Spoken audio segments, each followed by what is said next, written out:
Hi everyone, very very good morning, good afternoon, good evening. आज हम करने जा रहे हैं एक नया मॉड्यूल स्टार्ट, एक नया chapter, standard costing and variance analysis.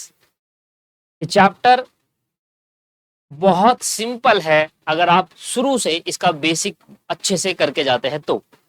अगर आपका बेसिक शुरू से अच्छा नहीं है तो इस चैप्टर में आपको बहुत प्रॉब्लम आ सकती है। तो शुरू से आप इसको बहुत अच्छे समझिए। जब मैं शुरू से कॉन्सेप्ट समझाता हुआ चलूंगा तो अच्छे से इसको समझने की जरूरत है। चलिए, अच्छा एक चीज और बता दूं, इस चैप्टर के अंदर टोटल 75 क्वेश्चन है हमारे मॉड्यूल के अंदर। 75 क्वेश्चन, 75 क्वेश्चन मायने रखते हैं दोस्तों। 75 क्वेश्चन कम नहीं होते। तो सर ये सारे के सारे क्वेश्चन क्या हम क्लास में करने वाले हैं? बिल्कुल। देखिए, एक बात का तो आप में से एश्योरेंस ले सकते हैं कि मॉड्यूल के सारे क्वेश्चन मैं क्लास के अंदर कराऊंगा। इस बात का आप में से पूरा पूरा 100% एश्योरेंस ले सकते हैं, चाहे वो इलस्ट्रेशन हो और चाहे वो प्रैक्टिकल क्वेश्चन हो। अगर हम बात करें इलस्ट्रेशन की तो लगभग लगभग 55 से 58 इलस्ट्रेशन हमारे बुक कॉपी मॉड्यूल में है और 17 क्वेश्चन प्रैक्टिकल है जिसके आंसर नहीं दे रखे। तो सारे के सारे क्वेश्चन हम क्लास के अंदर करेंगे। अब 75 क्वेश्चन कराने के लिए आपको ही पता है समय चाहिए, तो standard costing numbers of hours में बढ़ सकता है। हालांकि कॉन्सेप्ट में 10 एक क्लास में खत्म करा दूंगा, कि जो अगली जितनी भी क्लास लगेगी वो सब क्वेश्चंस कराने में, प्रैक्टिस कराने में लगेगी। और जितनी ज्यादा प्रैक्टिस उतना ज्यादा अच्छा, क्योंकि 15 मार्क्स से 20 मार्क्स तक की वेटेज ये चैप्टर रखता है हमारे सिलेबस के, हमारे पेपर के अंदर। अब देखिए, एक चीज और मैं आपको समझा दूं। अब कई सारे स्टूडेंट क्या करते हैं, क्लास से मॉड्यूल को मैच करते हुए चलते हैं। बिल्कुल मैच करना जरूरी भी है। मेरे तरीके से आप चलेंगे तो आपको कैसे मैच करना है, तो जब मैं सारे कॉन्सेप्ट करा दूंगा तो क्वेश्चंस मैच करने हैं। जो थ्योरेटिकल पार्ट है वो मैच नहीं करना है। वो मैच तब करना है जब मैं थ्योरी वाला पार्ट अलग से आपको कराऊंगा, तब आप मैच करिएगा, राइट। तो कई, मैं ये इसलिए बता रहा हूँ कि कई सारे स्टूडेंट फिर मैसेज करके कहेंगे कि सर आपने इतनी सारी थ्योरी करवा दी, आपने तो इतना सा थ्योरी कराया और क्वेश्चन स्टार्ट कर दिए। थ्योरेटिकल पार्ट हमने पहली क्लास में भी कहा था कि थ्योरेटिकल पार्ट हम बाद में करेंगे। अभी फोकस हमारा प्रैक्टिकल पार्ट है, जो पेपर की वेटेज में 85 टू 90% का वेटेज रखता है, राइट। तो आइए स्टार्ट करते हैं एक नया चैप्टर। चैप्टर का नाम है standard costing and variance analysis. ये चैप्टर चूज करने का पर्पस ये था कि आपको डिटेल इन डेप्थ नॉलेज आपको प्रोवाइड करे। आसान चैप्टर है, मुश्किल नहीं है। आगे जाकर धीरे धीरे ये मुश्किल हो जाता है जब सारी चीज एक साथ आ जाती है, ठीक है। तो आप थोड़ा ध्यान से देखिएगा। सबसे पहले हम कुछ बेसिक चीजें समझते हैं कि स्टैंडर्ड का मतलब क्या होता है, स्टैंडर्ड कॉस्टिंग का मतलब क्या होता है, और वेरिएंस का क्या मतलब होता है। ये तीन चीज हमें दे रखी है, तो इन तीन चीज का मतलब हम समझने की कोशिश करते हैं।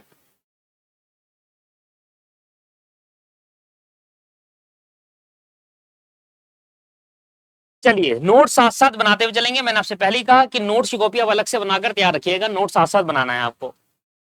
पहला आ जाता है स्टैंडर्ड कॉस्ट। स्टैंडर्ड कॉस्ट क्या होती है, पहला आ जाता है आपके पास, ठीक है जी। फिर आ जाता है स्टैंडर्ड कॉस्टिंग। पहले ये लिख लेता हूं। आप ये जब मैं उतार रहा होता हूं तो आप स्पीड बढ़ा सकते हैं। Standard cost is a predetermined cause which show is a predetermined cost which show in advance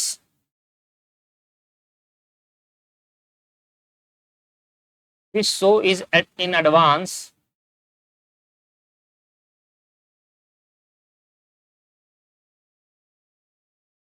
what each product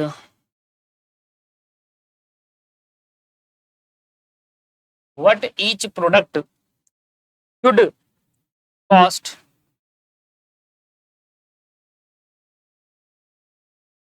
under the given situation।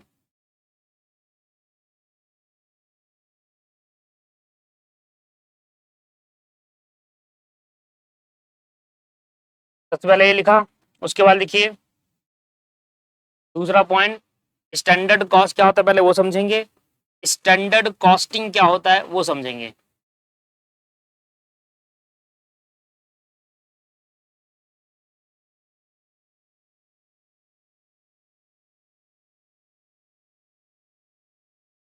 Standard costing is a technique, standard costing is a technique which use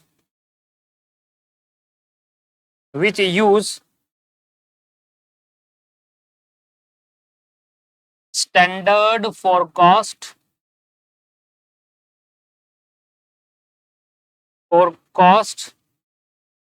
and revenue for the purpose of control,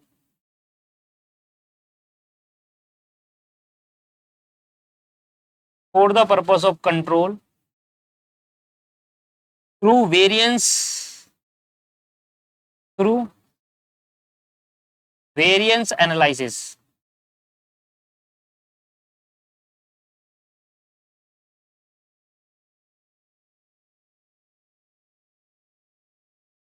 standard cost हो गया, इसके बाद आ जाता है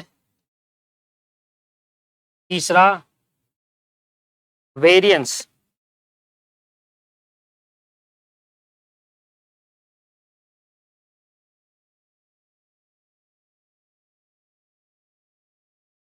The deviation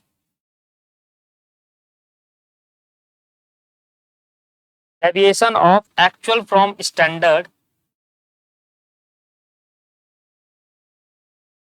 the deviation from actual from standard is called variance, is called variance when actual cost is less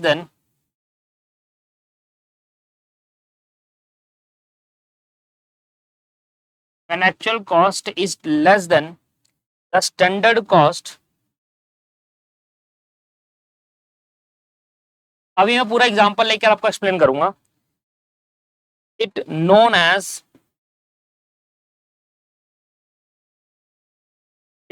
as favourable variance.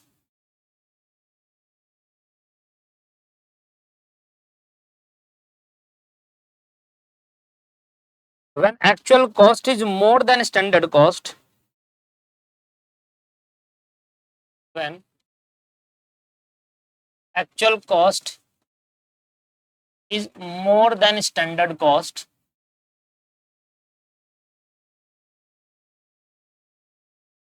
when actual cost is more than standard cost, it is known as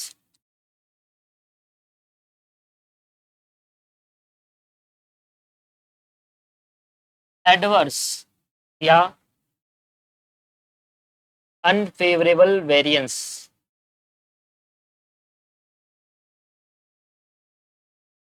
adverse या unfavourable variance, उतार लीजिए sir इसको जल्दी से एक बार।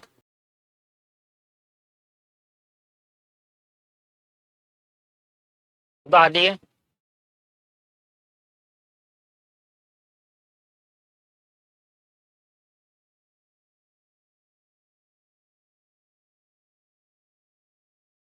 यही आ जाता है तो।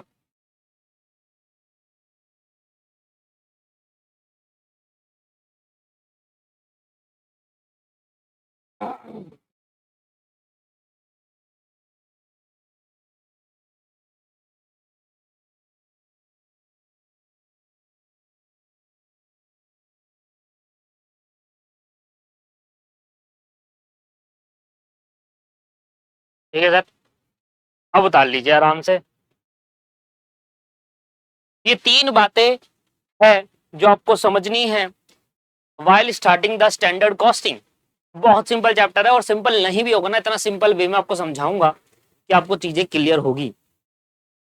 करो आराम से, इसको उतार लो एंड वीडियो पॉज कर लो। देखो यहाँ पर वीडियो पॉज करके आराम से उतार लो, फिर मैं आगे बढ़ रहा हूँ। चलिए, तो अब हम करते हैं एग्जाम्पल से शुरुआत और समझने की कोशिश करते हैं तीनों चीज क्या है।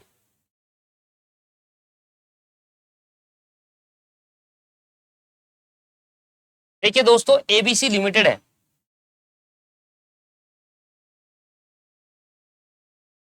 ये करती है मैन्युफैक्चरिंग करती है।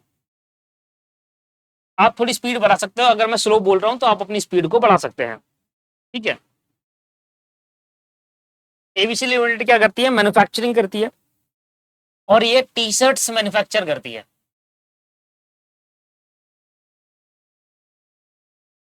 इन्होंने ना कितने टी शर्ट मैन्युफैक्चरिंग करनी है, इन्होंने 1000 टी शर्ट्स को 1000 unit of T shirt manufacturing करनी है।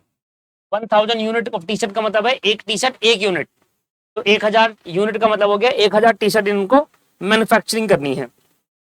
अब कभी भी कोई काम स्टार्ट करते हैं ना दोस्तों, तो उस काम का अनुमान लगाते हैं। उस काम का क्या लगाएंगे, अनुमान लगाएंगे। भाई मुझे बताओ, किसी भी प्रोडक्ट को बनाने के लिए क्या क्या हमें चाहिए होता है।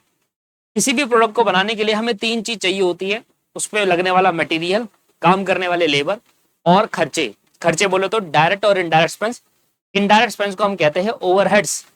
तो 3 चीज हमें बेसिकली चाहिए, मटेरियल, लेबर एंड ओवरहेड चाहिए किसी भी प्रोडक्ट को बनाने के लिए, राइट। ये तो क्लियर है।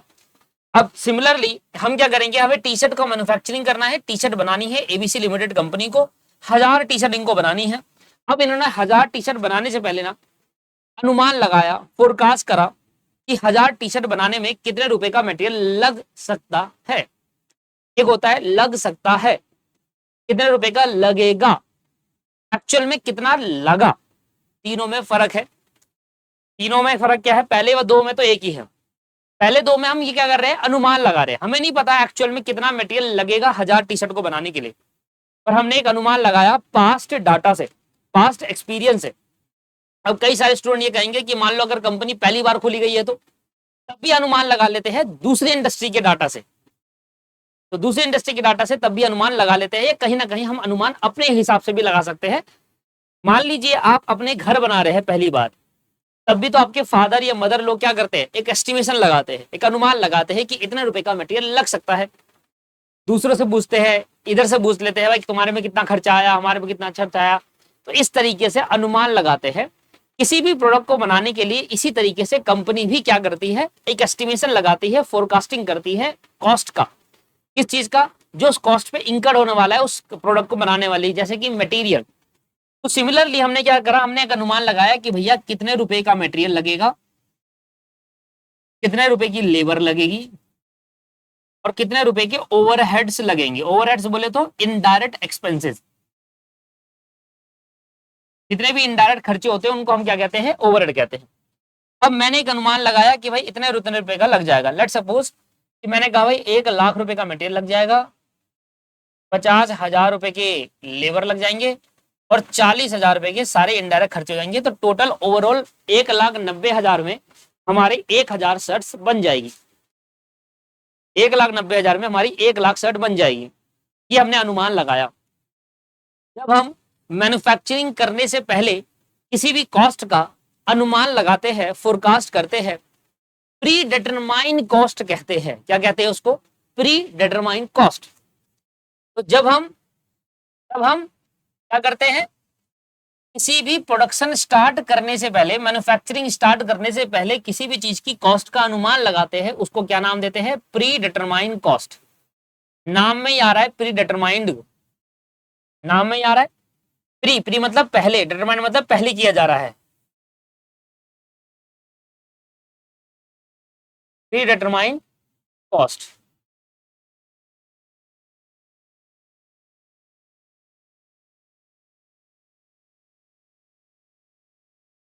तो नाम में आ रहा है आपका प्री डिटरमाइन। क्या होते हैं प्री डिटरमाइन कॉस्ट, मैन्युफैक्चरिंग करने से पहले हम अपनी कॉस्ट का अनुमान लगा रहे हैं। तो दोस्तों सबसे पहले एक बात का समझिए कि जब भी कोई मैन्युफैक्चरिंग करते हैं, उस मैन्युफैक्चरिंग करने से पहले जब हम वो पहले ही अंदाजा लगाते हैं कि इस पे तो इतना मटेरियल लग जाएगा, पास्ट डाटा से, पास्ट एक्सपीरियंस से, इतना लेबर लग सकता है, इतना ओवरहेड लग सकता है, ये ज्यादा से ज्यादा इतना मटेरियल लगेगा, ज्यादा से ज्यादा इतनी लेबर लगेगी। इसी को हम क्या कहते हैं, स्टैंडर्ड कॉस्ट कहते हैं। इसी को नाम देते हैं क्या दोस्तों, स्टैंडर्ड कॉस्ट। स्टैंडर्ड कॉस्ट एक तरीके की क्या है, प्री डिटरमाइन कॉस्ट है, जो हमें यह बताती है कि इतने रुपए का मटेरियल लगना चाहिए 1000 शर्ट बनाने के लिए। इतने रुपए की लेबर लगनी चाहिए 1000 शर्ट बनाने के लिए, और इतने रुपए की खर्चे लगने चाहिए 1000 शर्ट बनाने के लिए। इसको हम स्टैंडर्ड कॉस्ट कहते हैं। आइए एक बार देखते हैं। स्टैंडर्ड कॉस्ट एक प्री डिटरमाइंड कॉस्ट है विच शो इन एडवांस, जो हमें पहले ही एडवांस में बता देता है what each product should cost. What each product का मतलब हर एक प्रोडक्ट की कॉस्ट क्या होनी चाहिए। शुड कॉस्ट का मतलब है कॉस्ट क्या होनी चाहिए under the given situation. Situation मैंने आपको बताई, टी शर्ट बनानी है तो टी शर्ट एक प्रोडक्ट है, उस प्रोडक्ट की कॉस्ट क्या होनी चाहिए वो हमारा स्टैंडर्ड कॉस्ट है, जब हम मैन्युफैक्चरिंग से पहले प्री डिटरमाइन को कैलकुलेट करते हैं। होप आपको स्टैंडर्ड कॉस्ट का मतलब समझ में आया। कॉस्टिंग अभी बताएंगे, ठीक है ना। इसके बाद अब क्या हुआ सर, मैन्युफैक्चरिंग स्टार्ट होना चालू हुई। यहां से मैन्युफैक्चरिंग स्टार्ट हुई और स्टार्ट होके फिनिश भी हो गई। अब क्या हुआ, मैन्युफैक्चरिंग स्टार्ट हुई और मैन्युफैक्चरिंग स्टार्ट होकर फिनिश हो गई। फिनिश होने के बाद क्या होगा, हमें पता चल जाएगा कि कितने खर्चे हमारे लगे। एक्चुअली पता चल जाएगा। भाई मैं तो कह रहा था कि भाई 1 लाख का मटेरियल लगना चाहिए 1000 शर्ट बनाने के लिए। अब एक्चुअल में लगा कितने का सर, एक्चुअल में लगा 1,20,000 रुपए का मटेरियल। 1,20,000 रुपीज का मटेरियल एक्चुअल में लगा। तो इसको हम क्या नाम देते हैं, एक्चुअल कॉस्ट कहते हैं। एक्चुअल कॉस्ट वो कॉस्ट होती है जब मैन्युफैक्चरिंग कंप्लीट हो जाती है ना। मैन्युफैक्चरिंग जब कंप्लीट हो जाती है तब हम अपने खर्चे को कैलकुलेट करते हैं। अरे इतने रुपए का मटेरियल आ गया भैया, अरे इतने रुपए की लेबर लग गई यार। तो जब आप कोई घर बना रहे हो तो घर बनाने में आपका जब घर कंप्लीट हो जाएगा तो आपको एक पता चल जाएगा ना एक्चुअली में मेरे घर बनाने में कितना खर्च हुआ। सिमिलरली जब आप कहीं पर जा रहे हो, अपने ट्रिप पे जा रहे हो, तो जाने और आने में कितना पेट्रोल लगा वो तो तब पता चलेगा ना कि जब जाकर आ जाओगे और अपने घर पहुंच जाओगे। मैं यहां से निकला और अपने घर पे आकर खड़ा हो गया, अब मैंने अंदाजा लगाया कि मेरा पेट्रोल का कितना खर्चा हुआ है, वो तो एक्चुअल हुआ। पर जाने से पहले जब अंदाजा लगाते यार 5-6 हजार रुपए का पेट्रोल लग जाएगा इस ट्रिप पे, दैट इज कॉल्ड स्टैंडर्ड। पर ज्यादा लग गया, जाम था पेट्रोल खर्च हो गया ज्यादा, या जाम नहीं था पेट्रोल कम लगा, दैट इज कॉल्ड एक्चुअल। तो एक्चुअल दोस्तों स्टैंडर्ड से ज्यादा भी हो सकता है और कम भी हो सकता है। बात समझ में आ रही है, प्रैक्टिकली सोचो थोड़ा। तो यहां पर हम क्या कह रहे हैं, ये हमारी हो गई एक्चुअल कॉस्ट। अब स्टैंडर्ड क्या है, स्टैंडर्ड हमने सेट किया था कि यार 1,000 शर्ट बनाने में 1 लाख रुपए का मटेरियल लगना चाहिए, जबकि 1,20,000 रुपए का मटेरियल लग गया। तो इसके कई सारे रीजन हो सकते हैं, मैं 1-2 रीजन आपको बताता हूं। भाई हमने अनुमान लगाया था 1 साल पहले और मैन्युफैक्चरिंग खत्म हुई 1 साल बाद। ड्यूरिंग द पीरियड इन्फ्लेशन बढ़ गया, जिसकी वजह से मटेरियल का प्राइस बीच में बढ़ गया। शुरुआत में 1 मीटर कपड़ा 10 रुपए का आता था, वो आगे जाकर 12 रुपए का आने लगा। इस वजह से कॉस्ट बढ़ सकती है, समझ रहे हो ना। भाई ये कॉस्ट जो बढ़ी है उसके रीजन क्या क्या हो सकते हैं, उसके रीजन हो सकते हैं कि प्राइस ऑफ मटेरियल बढ़ जाएगा, है ना। प्राइस ऑफ मटेरियल बढ़ गया, वहां पर डिमांड ज्यादा थी सप्लाई कम, इस वजह से लोगों ने प्राइस हाई करा। ये भी एक रीजन है जिसकी वजह से प्राइस बढ़ जा रहा है। वेस्टेज एक रीजन है, भाई मटेरियल कपड़ा ज्यादा आपने यूज करा और जहां कम लगना था वहां ज्यादा लगा दिया, वेस्टेज, इसकी वजह से भी आपका मटेरियल का प्राइस ज्यादा आया। तो जो 1 लाख लगना चाहिए था आपके हिसाब से वो ज्यादा लग गया। इतनी बात समझ में आ गई। इसके बाद लेबर, अब लेबर हमने देखा कि भाई 40,000 रुपए के लेबर लगे हुए हैं और ओवरहेड कितने लगे, ओवरहेड लगे भाई 35,000 रुपए के। अब जरूरी नहीं है कि हर बार स्टैंडर्ड कॉस्ट से ज्यादा ही हमारा एक्चुअल कॉस्ट आए, इसलिए मैंने 2 कम करके भी दिखाई आपको कि भैया जरूरी नहीं है कि हमेशा स्टैंडर्ड को जो सेट करी जा रही है उससे ज्यादा ही एक्चुअल कॉस्ट आए, हो सकता है कम भी आए। जैसे कि जब मैंने अनुमान लगाया था उस टाइम लेबर को 1 दिन की दिहाड़ी दे रही थी 700 रुपए। धीरे धीरे क्या हुआ, लेबर बहुत सारे होने लगे तो डिमांड सप्लाई, तो डिमांड तो कम है लेबर होगी पर सप्लाई बहुत ज्यादा है लेबर होगी। जहां 1 लेबर चाहिए हमको काम करवाने के लिए, वहां 10 लेबर खड़े हैं काम करने के लिए, तो कम में करेंगे। तो कोई कह रहा भाई 700 रुपए दिहाड़ी है, मैं 600 में करने को रेडी हूं, तो हमने 700 के हिसाब से अंदाजा लगाया था, तो लेबर प्राइस में हमारा कम हो गया, जिसकी वजह से लेबर कॉस्ट कम आ गई। मैं एक रीजन भी बता रहा हूं, हालांकि इन डेप्थ हम रीजन इसको पढ़ेंगे आगे जाकर। ये तो मैं आपको एक ओवरव्यू रीजन बता रहा हूं। जब मैं मटेरियल, लेबर, ओवरहेड का इन डेप्थ जाऊंगा, डिटेल में जाऊंगा, तो वहां पर तो आपको डिफरेंट वे ऑफ रीजन बताऊंगा, राइट। तो अभी के लिए हम क्या कह रहे हैं, 50,000 रुपए के लेबर का अंदाजा लगाया था कि 50,000 की लेबर लगनी चाहिए, 40,000 की लगी, तो ये तो फायदा हो गया, ये तो फायदा हो गया, 10,000 कम लगा, सिमिलरली इनडायरेक्ट खर्चे हमारे 40,000 के लगने चाहिए थे, 35,000 के लगे, इधर भी हमारा फायदा हो गया, कुछ खर्चे हमारे बच गए। तो जब दोस्तों हम स्टैंडर्ड को एक्चुअल से कंपेयर करते हैं तो हमें कुछ डिफरेंसेस देखने को मिलते हैं, उन डिफरेंसेस को वेरिएंस या फिर डेविएशन कहते हैं। आइए तो देखते हैं हमें क्या डिफरेंसेस देखने को मिला। डिफरेंसेस को क्या बोलेंगे? डेविएशन, डेविएशन या फिर वेरिएंस, वेरिएंस। हमने यहां पर देखा कि भैया 1 लाख का मटेरियल लगना चाहिए था स्टैंडर्ड के हिसाब से, जब हमने सेट करा था अपना गोल कि 1 लाख का लगना चाहिए था, लगा हमारा एक्चुअल में 1,20,000। कई सारे रीजन हो सकते हैं जो कि हम आगे जाके पढ़ेंगे। तो हमारा जो एक्स्ट्रा लग गया वो क्या है? 20,000। तो हमारी 20,000 कॉस्ट बढ़ गई। तो बताओ अच्छा है बेकार है? सर बेकार है, कॉस्ट बढ़ गई। इसको बोलते हैं अनफेवरेबल। क्या बोलते हैं इसको? अनफेवरेबल। पर इसका फेमस नाम अनफेवरेबल नहीं है, एडवर्स है। क्या है? एडवर्स। एडवर्स का मतलब है नेगेटिव। हमारी कॉस्ट ज्यादा आ गई, जबकि कम आनी चाहिए थी, हमारी कॉस्ट ज्यादा आ गई। इधर देखिए, इधर 10,000 का हमारे को क्या हुआ? फायदा। ये हमारा फेवरेबल कंडीशन है। क्या है? फेवरेबल। कमाई, फायदा हो गया। इधर 5,000 की कॉस्ट कमाई, ये भी हमारा क्या है दोस्तों? फेवरेबल। जब हम स्टैंडर्ड कॉस्ट को एक्चुअल कॉस्ट से कंपैरिजन करते हैं तो जो निकल कर आता है हमारा, उसको वेरिएंस कहलाता है। तो इस वजह से हमें एक फॉर्मूला यहां पर मिला। अगर हमें वेरिएंस निकालना है तो वेरिएंस निकालने के लिए हमें अपनी स्टैंडर्ड कॉस्ट को एक्चुअल कॉस्ट से कंपेयर करना होगा। तो कैसे करेंगे? Standard cost minus actual cost. तो ऐसे करने पर जो हमारा आंसर आएगा वो सर 2 चीजों में आ सकता है, या तो एडवर्स आ सकता है मतलब नेगेटिव में आ सकता है, या फेवरेबल आ सकता है, या फिर पॉजिटिव में आ सकता है। एडवर्स का मतलब है बेकार सिचुएशन है, हमारी कॉस्ट बढ़ गई हमारे अंदाजे से, और फेवरेबल का मतलब है कि जो अंदाजा लगाया था उससे कॉस्ट कम आई।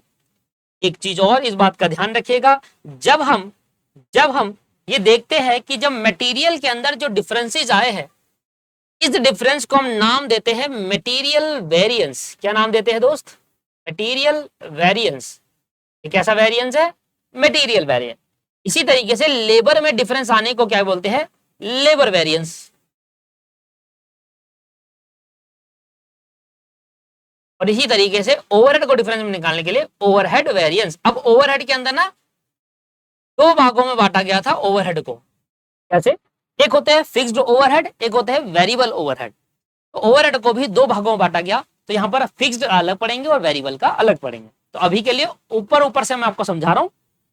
इस तरीके से वेरिएंस का अनुमान, इस तरीके से वेरिएंस का क्या हुआ? जन्म हुआ कि जब हम ये समझते हैं कि यार मेरा तो मटेरियल 1 लाख का लग जाएगा, पर एक्चुअल में तो ज्यादा लग गया, तो 1,20,000 का मटेरियल लग गया। तो आपने दोस्तों एक बिजनेस स्टडी पढ़ी होगी 11वीं क्लास में, फाउंडेशन में मैनेजमेंट पढ़ा होगा, इकोनॉमिक्स एंड मैनेजमेंट का मैनेजमेंट पार्ट। उसमें आपको मैनेजमेंट वाले पार्ट में आपको planning, organising, staffing, directing, controlling, ये सब चीजें बताई गई होगी। प्लानिंग के अंदर हम क्या करते हैं? हम एक गोल सेट करते हैं, और कंट्रोलिंग में आकर हम क्या करते हैं? गोल जो हमने सेट किया, क्या हमने उस गोल को अचीव करा या नहीं करा? अगर अचीव नहीं कर पाए तो हम यहां पर देखते हैं डेविएशन, क्या कारण है, क्या रीजन है जिसकी वजह से हम उसको अचीव नहीं कर पाए। फिर हम क्या करते हैं? अगर हम ये अचीव नहीं कर पाए तो रीजन ढूंढो, और रीजन ढूंढ कर उसको सही करो, करेक्टिव एक्शन लो। तो कंट्रोलिंग में हम क्या करते थे? करेक्टिव एक्शन लेते थे। Planning, organising, staffing, directing, controlling. Planning में गोल सेट करते थे, और कंट्रोलिंग में आकर ये डिसाइड करते थे कि हमारा अगर गोल अचीव नहीं हुआ तो हमने प्लानिंग में प्लान करा था, उसके हिसाब से जब हम अचीव नहीं कर पाए तो किस रीजन की वजह से नहीं कर पाए, तो रीजन ढूंढकर उसको ठीक करते थे। इसको कंट्रोलिंग करना कहते हैं, और वही कंट्रोलिंग हम क्या करते हैं? स्टैंडर्ड कॉस्टिंग में करते हैं। तो आइए दोस्तों, आपको मैंने मतलब समझाया स्टैंडर्ड कॉस्टिंग का। स्टैंडर्ड कॉस्टिंग एक ऐसी टेक्निक है which is used standard for cost and revenue. अब देखिए आगे जाकर अभी हम क्या कर रहे हैं? अभी हम कॉस्ट पे बात कर रहे हैं, मटेरियल कॉस्ट पे, लेबर कॉस्ट पर, और ओवरहेड कॉस्ट पे बात कर रहे हैं। आगे जाकर हम इस पे सेल मतलब रेवेन्यू पे भी बात करेंगे, जिससे हमें प्रॉफिट वेरिएंस भी निकले। बहुत बड़ा टॉपिक है ये, देखा जाए तो फाइनल लेवल तक आपको पूरा कंप्लीट स्टैंडर्ड कॉस्टिंग समझो। ग्रुप 1 में स्टैंडर्ड कॉस्टिंग है, ग्रुप 2 में स्टैंडर्ड कॉस्टिंग है, और फाइनल में भी स्टैंडर्ड कॉस्टिंग है। एक वाइडर टॉपिक है ये। फाइनल में आपको ऐसा सिखाया जाएगा, प्रॉफिट वेरिएंस बताओ, प्रॉफिट वेरिएंस। प्रॉफिट वेरिएंस का मतलब भैया देखो सेल में क्या वेरिएंस आया और कॉस्ट कॉस्ट में क्या वेरिएंस आया। तो कॉस्ट किन चीजों से मिला है, मटेरियल, लेबर, ओवरहेड, इन चीजों से मिलकर कॉस्ट बना है। जब सारे मटेरियल का अलग वेरिएंस निकालोगे, लेबर का अलग वेरिएंस, ओवरहेड का अलग, इनको जोड़ोगे तो कॉस्ट वेरिएंस आएगा। फिर सेल का अलग निकालोगे, सेल में से कॉस्ट माइनस करोगे, प्रॉफिट वेरिएंस आएगा। उस लेवल तक का पढ़ाया जाएगा आपको, पर अभी तो जितना है हम उतनी बातें करेंगे। आइए इधर देखिए, स्टैंडर्ड कॉस्टिंग एक ऐसी टेक्निक, कॉस्टिंग आपको पता है ना टेक्निक होती है, ग्रुप 1 में आपने पढ़ा होगा। तो स्टैंडर्ड कॉस्टिंग एक ऐसी टेक्निक है जिसको हम यूज करते हैं standard of cost and revenue for the purpose of control through the variance analysis. भाई मटेरियल में हमारा स्टैंडर्ड जो था और एक्चुअल जो था उसमें डिफरेंसेस आए। अब डिफरेंसेस आए तो कितने का डिफरेंस आए, कितने का वेरिएंस आए, पहले निकालेंगे ना। तो निकालने के लिए स्टैंडर्ड कॉस्टिंग चैप्टर लगाना पड़ेगा, तभी तो आप उसको करेक्टिव एक्शन ले पाओगे। अब मैं आपको ये बताऊं, मैं आपको ये बोलूं कि देखिए 1 लाख का मटेरियल लगना चाहिए था, एक्चुअल में इतने का लगा, कुछ डिफरेंसेस ना निकालू, कुछ डेविएशन वेरिएंस ना निकालू, तो कंट्रोलिंग कैसे करोगे कंपनी के अंदर। जब कंपनी को ये बताओगे, मैनेजमेंट को ये बताओगे कि भैया देखो 1 लाख रुपए का मटेरियल लगना चाहिए था और 1,20,000 रुपए का मटेरियल लग गया, मतलब 20,000 एक्स्ट्रा लगा, तो इसका रीजन क्या है। रीजन फाइंड आउट करके करेक्टिव एक्शन लेना, उसको कंट्रोल करना कि अगली बार ऐसा ना हो। तो कंट्रोल करने के लिए हमें स्टैंडर्ड कॉस्टिंग की नीड है, जिससे हमारा जो स्टैंडर्ड सेट करते हैं और एक्चुअल में ज्यादा डिफरेंसेस ना आए, इसको कहते हैं स्टैंडर्ड कॉस्टिंग। इसी तरीके से यहां पर एक वर्ड निकल कर आया वेरिएंस इज एनालिसिस, वही material cost variance, labour variance, overhead variance. इसी तरीके से वेरिएंस क्या होता है, तो वेरिएंस के बारे में कर रहा था, deviation of actual from standard. Actual और स्टैंडर्ड का जो डेविएशन है, मतलब डिफरेंसेस एक्चुअल और स्टैंडर्ड का, तो स्टैंडर्ड माइनस एक्चुअल करेंगे तो आपको पता चलेगा डिफरेंसेस कितना है। 1 लाख लगना चाहिए था, 1,20,000 लगा तो 20,000 का डिफरेंस आ गया। 50,000 लेबर लगनी चाहिए थी, 40 लगी, 10,000 का फायदा हो गया। तो उसको क्या कहते हैं, वेरिएंस कहते हैं। व्हेन, देखो इधर देखो, व्हेन एक्चुअल कॉस्ट अगर कम आती है स्टैंडर्ड कॉस्ट है। जब एक्चुअल कॉस्ट कम आती है स्टैंडर्ड कॉस्ट है, स्टैंडर्ड ज्यादा था एक्चुअल कम आई, तो उसको क्या बोलते हैं, फेवरेबल। और जब एक्चुअल कॉस्ट ज्यादा आती है स्टैंडर्ड से, तो मतलब 1,20,000 आ गई और 1 लाख बोला था, 20,000, उसको क्या कहते हैं, एडवर्स, इसको अनफेवरेबल कहते हैं। देखिए the standard cost, actual cost जब लेस होती है स्टैंडर्ड से तो फेवरेबल वेरिएंस कहते हैं। When actual cost is more than the standard cost को एडवर्स या अनफेवरेबल वेरिएंस कहा जाता है। 3 वर्ड जो मैंने आपको लिखवाए, वो तीनों वर्ड का मतलब मैंने आपको समझाया। होप आपको ये चीजें समझ में आ गई होगी। अच्छा, तो इस चैप्टर में बेसिकली हमें, अगर मैं इस चैप्टर का पूरा आपको एक पूरा ओवरव्यू दूं, तो इस चैप्टर में पता है क्या होता है। इस चैप्टर में ये होता है कि आपको क्या क्या निकाला जा सकता है। कहता है प्रॉफिट वेरिएंस निकालो, आपको प्रॉफिट वेरिएंस निकालने को कहता है। अब प्रॉफिट वेरिएंस निकालने के लिए आपको क्या चाहिए, सेल वेरिएंस चाहिए। हमने हमने सोचा था कि हमारी 10 करोड़ की सेल होगी, पर एक्चुअली हमारी 5 करोड़ की या 6 करोड़ की सेल हुई। तो ये जो डिफरेंसेज है इसको वेरिएंस कहा, सेल वेरिएंस, ये निकालो। और सेल वेरिएंस निकालने के बाद आप निकालो कॉस्ट वेरिएंस। अरे सेल में से कॉस्ट माइनस करोगे तो क्या आएगा दोस्तों, सेल में से कॉस्ट माइनस करोगे तो क्या आएगा, प्रॉफिट ही आएगा ना। तो इस तरीके से पूरा चैप्टर इस 3 वर्ड में बसा हुआ है, पूरा चैप्टर इस 3 वर्ड में बसा हुआ है। फाइनल लेवल पे, फाइनल, अब तो नया सिलेबस आ गया, अलग हो गया होगा। पहले फाइनल लेवल पे प्रॉफिट वेरिएंस, फाइनल लेवल पे, एक मिनट, हाँ ठीक है। अब देखिए फाइनल लेवल पे आपसे कहता है प्रॉफिट वेरिएंस निकालो, तो सबसे बड़ा क्वेश्चन क्या होता है, हमें सेल वेरिएंस अलग कैलकुलेट करना होगा, कॉस्ट वेरिएंस अलग कैलकुलेट करना होगा, और जाकर दोनों का डिफरेंसेस निकालने के बाद फिर आएगा प्रॉफिट वेरिएंस। आइए इधर देखिए सर, इसकी कुछ चीजें आपको बताता हूं। अब देखिए अगर बात करें,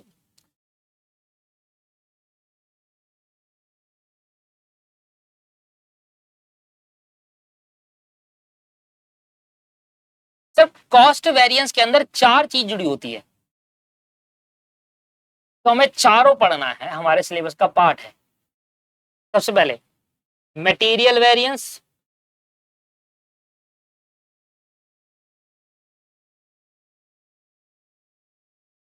labour variance,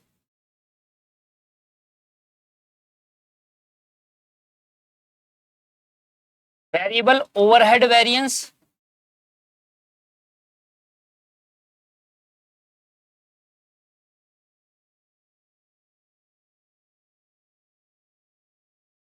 fixed overhead variance.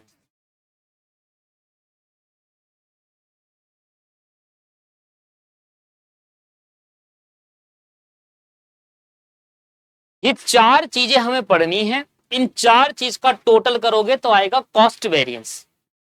फिर निकालोगे सेल वेरिएंस। सेल वेरिएंस के अंदर हमें दो चीजें पढ़नी है,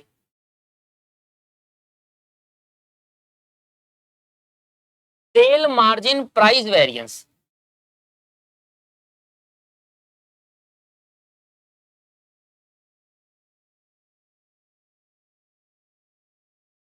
और सेल मार्जिन क्वांटिटी वेरिएंस। अब जो मेरी सेल कम या ज्यादा आई, हो सकता है वो प्राइस कम ज्यादा होने की वजह से हो सकता है क्वांटिटी कम ज्यादा वजह होने की वजह से हो, है ना। तो ये रीजन है। सेल मार्जिन क्वांटिटी वेरिएंस और sale margin price variance. Sale margin quantity variance, sale margin price variance.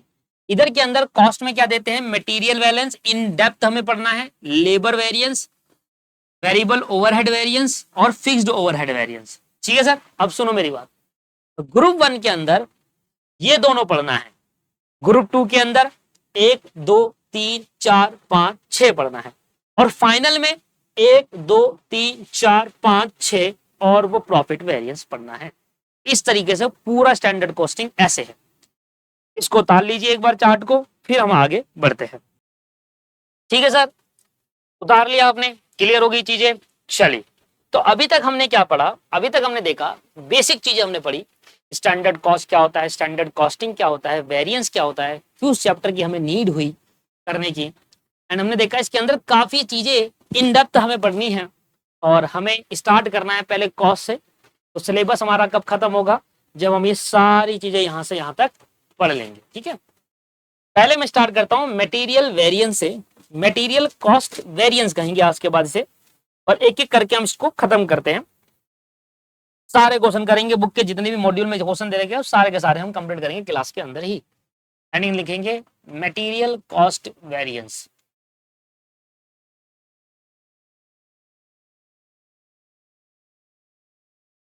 Sir ये डायरेक्ट मटेरियल है या इनडायरेक्ट मटेरियल है? देखिए, इनडायरेक्ट की बात ही नहीं होगी, क्योंकि इनडायरेक्ट के लिए अलग से ओवरहेड बताया तो है, overhead variance, overhead variance indirect ही तो है, तो मतलब ये डायरेक्ट मटेरियल और डायरेक्ट लेबर है। ठीक है sir,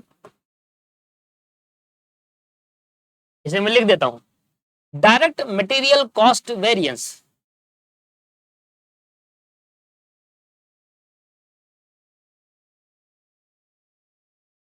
direct material cost variance is the difference between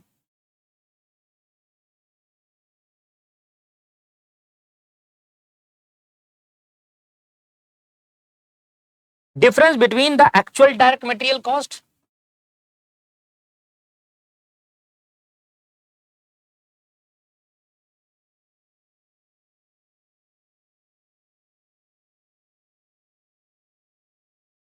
incurred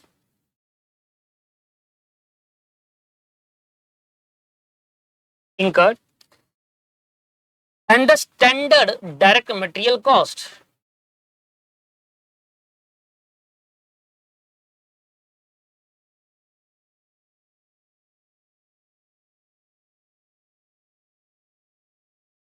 And the standard direct material cost.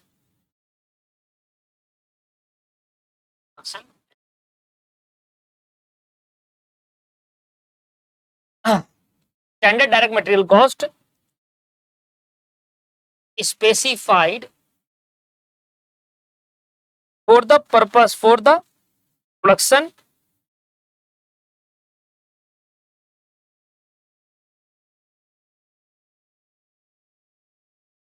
direct material cost variance is the difference between the actual direct material cost incurred and the standard direct material cost specified for the production achieved.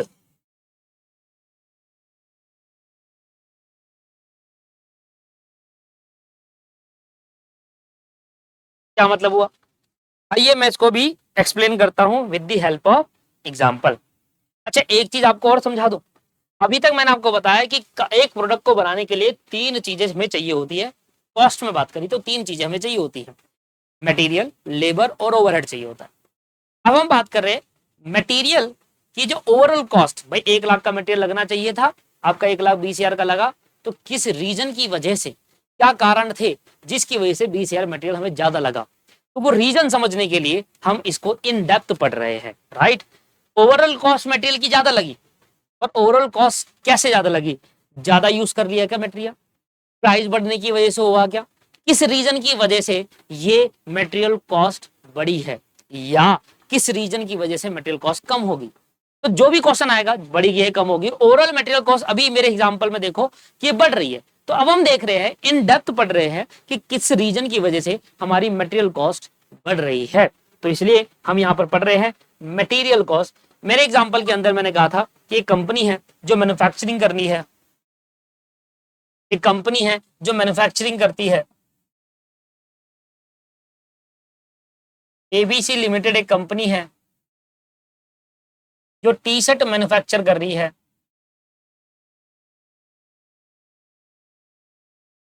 ABC limited एक company है जो T shirt manufacture कर रही है, और एक T shirt manufacture में इन्होंने स्टैंडर्ड, स्टैंडर्ड आपको हमेशा क्वेश्चन में गिवन होगा, क्योंकि स्टैंडर्ड का मतलब क्या है, प्री डिटरमाइन कॉस्ट जो हम सेट कर रहे हैं, स्टैंडर्ड डायरेक्ट मटेरियल कॉस्ट आपको बताई कि इसमें कितनी लगेगी, 1 लाख रुपए का मटेरियल लगेगा 1000 टी शर्ट बनाने के लिए, 1000 यूनिट ऑफ टी शर्ट बनाने के लिए कितने का मटेरियल लगेगा, कितने रुपए का मटेरियल लग जाएगा डायरेक्ट मटेरियल कॉस्ट, 1 लाख रुपए की डायरेक्ट मटेरियल कॉस्ट लग जाएगी 1000 टी शर्ट बनाने की। पर जब हमारा ये प्रोडक्शन मैन्युफैक्चरिंग कंप्लीट हुआ तो एक्चुअल डायरेक्ट मटेरियल कॉस्ट कितनी लगी, 1,20,000 की। तो इन दोनों के डिफरेंस से हमें ये पता चला कि यार 20,000 रुपए हमारी कॉस्ट ज्यादा आई है। इसको हम ए नाम से डिनोट करेंगे। देखिए माइनस नहीं लगाते, पहली बात तो समझिएगा, माइनस वर्ड का प्रयोग नहीं करता, एफ और ए वर्ड का प्रयोग करते हैं। ए फॉर एडवर्स मतलब माइनस में आया, और एफ फॉर फेवरेबल मतलब कम हुई कॉस्ट, यहां जड़ गई, इसको हम क्या कहते हैं, वेरिएंस है। ये हमारा वेरिएंस। अच्छा एक चीज बताओ, तो हमने ये निकाला कैसे, हमने ये निकाला कैसे, हमने ये निकाला कि देखिए अगर आप डायरेक्ट मटेरियल वेरिएंस निकालना चाहते हैं, सॉरी मटेरियल कॉस्ट वेरिएंस अगर आप निकालना चाहते हैं, ध्यान दीजिएगा, आप अगर मटेरियल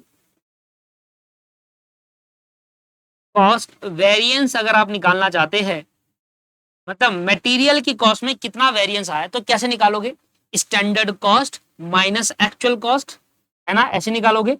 स्टैंडर्ड मटेरियल कॉस्ट, आप सीधा स्टैंडर्ड कॉस्ट भी लिख सकते हैं, स्टैंडर्ड मटेरियल कॉस्ट। मैं मटेरियल इसलिए लिख रहा हूं क्योंकि अभी आगे जाकर लेबर भी आएगा, तो स्टैंडर्ड कॉस्ट लेबर की होगी, तो पता होना चाहिए ना कौन सी वाली है, तो स्टैंडर्ड मटेरियल की कॉस्ट है, उसमें से एक्चुअल मटेरियल कॉस्ट आप माइनस करोगे, उसमें से एक्चुअल मटेरियल कॉस्ट आप माइनस करोगे।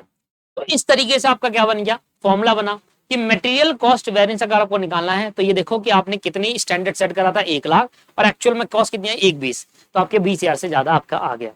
बट अगर हम इसको और डिटेल में जाए तो इस बात से समझिए, एक चीज समझिए आप कि भैया ये 1 लाख रुपए आया कैसे था, ये 1 लाख रुपए आया कैसे, तो आपने क्या करा था, आपने क्या करा था, इसको क्वांटिटी से, क्वांटिटी को आपने मल्टीप्लाई करा था प्राइस से,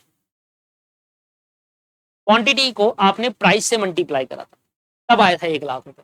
सर क्वांटिटी मतलब जो 1000 यूनिट आप बना रहे हो ना, वो 1000 यूनिट आपकी क्वांटिटी हो, और एक यूनिट मटेरियल खरीदने में कितनी की प्राइस आता है वो भी आपने स्टैंडर्ड में सेट करा था। एग्जांपल सुनो, एग्जांपल सुनो, मैंने कहा कि भाई 1000 यूनिट मुझे शर्ट बनानी है, तो 1000 यूनिट मुझे शर्ट बनानी है, और एक यूनिट पे कितनी कॉस्ट आएगी, तो आपने कहा 10 रुपए आपकी एक यूनिट पे कॉस्ट आती है, 20 रुपए 100 रुपए एक यूनिट की कॉस्ट आती है। तो आपने कैसे निकाला, आपने कहा भैया standard quantity multiply by standard price, इन दोनों को मल्टीप्लाई करा तो आपके पास क्या आया, 1 लाख रुपए आया। मैं दोबारा समझा देता हूं, 1000 यूनिट आपने बनानी है, 1000 यूनिट आपकी स्टैंडर्ड क्वांटिटी हुई, स्टैंडर्ड मतलब जो पहले से डिसाइड करिए 1000 यूनिट बनानी है, प्लस मल्टीप्लाई बाय एक यूनिट पे कितनी प्राइस आएगा, ये आपने अनुमान लगाया कि एक यूनिट अगर बाहर मटेरियल खरीदने जाऊंगा तो एक यूनिट पे कितनी की कॉस्ट आएगी, 100 रुपए की कॉस्ट आएगी। तो 1000 यूनिट मल्टीप्लाई बाय 100 रुपए, 1 लाख रुपए आपकी स्टैंडर्ड कॉस्ट आएगी। और आपने ये कैसे निकाला, आपने ये कहा कि देखिए सर एक्चुअल क्वांटिटी कितनी है, एक्चुअल क्वांटिटी, स्टैंडर्ड में तो मैंने बनाया 1000 यूनिट, क्या एक्चुअल भी आपने 1000 बनाया, क्या एक्चुअल भी आपने 1000 बनाई, 1000 से ज्यादा या कम बना दी, ये भी एक इंपॉर्टेंट मैटर रखता है। ठीक है, अगर आपने एक्चुअल 1000 बनाया तो एक्चुअल प्राइस क्या रहा, एक्चुअल प्राइस क्या रहा, तो इन दोनों को मल्टीप्लाई करके आपने क्या करा, इन दोनों को मल्टीप्लाई करके आपने निकाला actual direct material cost. Example कि लेट सपोज कि आपने 1000 बनानी थी, 1000 है, पर आपने सोचा था, आपने डिसाइड कर, आपने देखा था, अनुमान लगाया था कि एक यूनिट 100 रुपए का मार्केट में मिल जाएगा मटेरियल, एक यूनिट का मटेरियल कितने का मिल जाएगा, 100 रुपए का मिल जाएगा। जब मार्केट में खरीदने गए तो 100 रुपए का तो छोड़ो, 120 से कम में नहीं मिल रहा, तो मिनिमम 120 रुपए का मिल रहा है।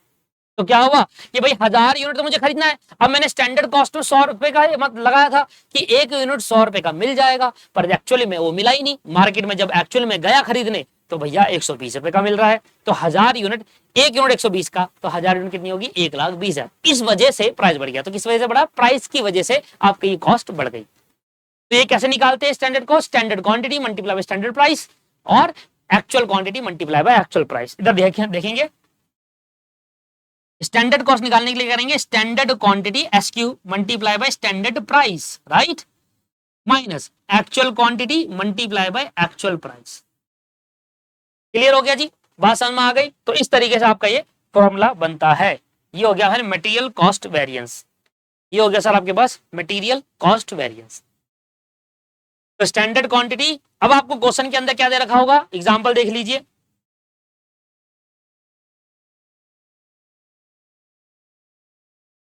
स्टैंडर्ड क्वांटिटी आपको दे रखी है 2000 यूनिट, स्टैंडर्ड प्राइस आपको दे रखा है 100 रुपीज, एक्चुअल क्वांटिटी आपने 2000 यूनिट ही बनाई, जितनी बोली थी उतनी ही बनाई, और एक्चुअल प्राइस जब पता चला बाहर में तो वो 90 रुपए का आ गया। आप बताइए सर आपकी क्या कॉस्ट है, अब आपसे निकाल के दिखाइए मटेरियल कॉस्ट वेरिएंस। तो सबसे पहले हम स्टैंडर्ड कॉस्ट निकालेंगे। तो स्टैंडर्ड कॉस्ट कैसे निकालेंगे, standard quantity into standard price. Formula याद करने की जरूरत नहीं है, आप ऐसा सोचो, फॉर्मूला भूल जाओ, ऐसा सोचो कि भाई 2000 यूनिट बनानी है और एक यूनिट का अनुमानित प्राइस था 100 रुपए। 100 रुपए क्या है, मार्केट प्राइस नहीं है, अनुमान लगाया कि 100 का मटेरियल मिल जाएगा, एक यूनिट 100 रुपए का मिल जाएगा, तो 2 लाख रुपए की स्टैंडर्ड कॉस्ट आई। बट जब मैं एक्चुअल की बात करा तो एक्चुअल कॉस्ट में ये हुआ कि जब मैं मार्केट में गया और मार्केट में जाने की वजह से, मार्केट में गया तो मैंने 2000 यूनिट बनाई एक्चुअल में, पर मार्केट में एक यूनिट मुझे 90 रुपए की मिल गई। 100 का अनुमान लगाया था पर 90 की कम में मिल गई। लो जी, 1,80,000 रुपए की मेरी क्या हो गई, 1,80,000 की कॉस्ट ओवर लग गई। Actual quantity into actual price, right. उसको भूल जाओ, फॉर्मूले को, लॉजिक समझो।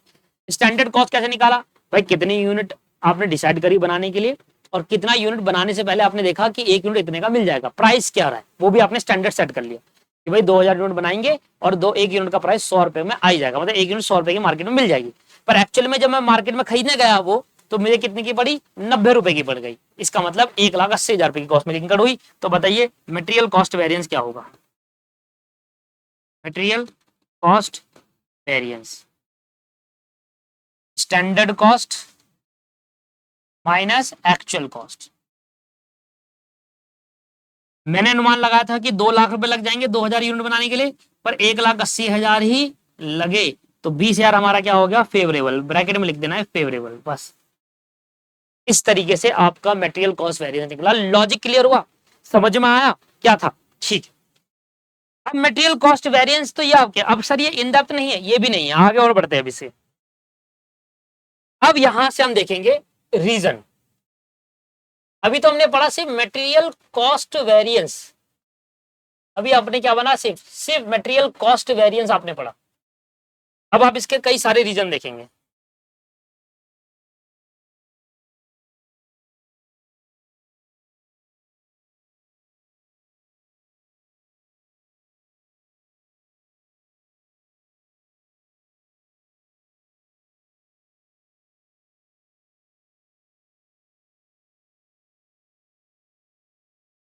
यहां पर आएगा मटेरियल प्राइस वेरिएंस,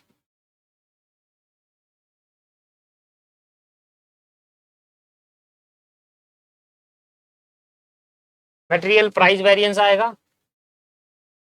यहां पर आ जाएगा सर आपके material usage variance,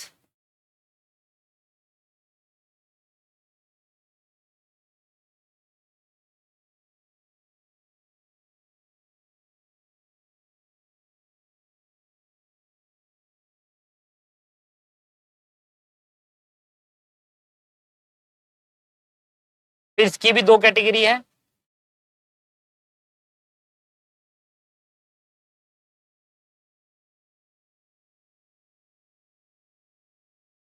material mix variance,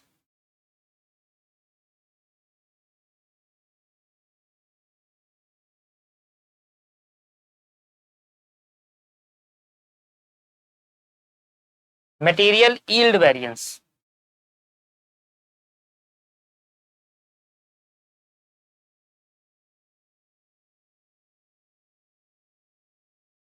material mix variance, material yield variance.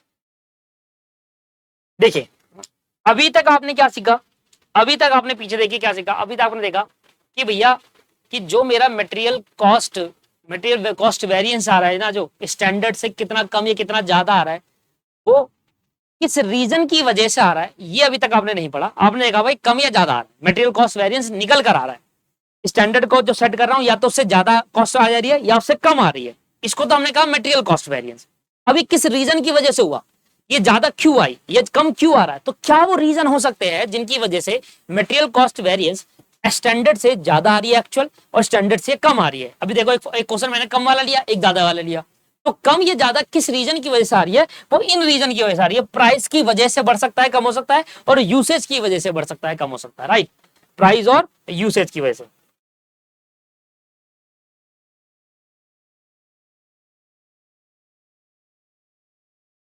ठीक है सर, तो ये हमारा पूरा पार्ट है। नेक्स्ट क्लास में मटेरियल कॉस्ट वेरिएंस का ओवरऑल कॉन्सेप्ट, चारों चीजें मैं आपको समझाकर एक क्वेश्चन करा के खत्म कर दूंगा। नेक्स्ट क्लास में मटेरियल कॉस्ट वेरिएंस हमारा ओवरऑल खत्म हो जाएगा, लॉजिक, डिटेल, इन डेप्थ और प्लस एक क्वेश्चन। उसके बाद क्वेश्चन की प्रैक्टिस करेंगे, राइट। इसके बाद लेबर कॉस्ट वेरिएंस भी एक ही क्लास में कॉन्सेप्ट होगा, फिर क्वेश्चन की प्रैक्टिस। तो सभी कॉन्सेप्ट एक एक क्लास में करवाकर क्वेश्चन की प्रैक्टिस, फिर ट्रिक भी बताऊंगा कि कैसे फॉर्मूले को याद रखना है। चलिए दोस्तों, आज की क्लास को यहीं पर समाप्त करते हैं। आज की क्लास हमारी 48 मिनट की लगभग रही है, बट आज बेसिक आपको ओवरव्यू देना था मटेरियल कॉस्ट वेरिएंस के ऊपर, वो दे दिया है। अगली क्लास में हम इसको डिटेल में चर्चा करेंगे। एक बार पीछे पढ़कर आना, ठीक है ना, जो मैं बता रहा हूँ। Bye bye, have a nice, take care.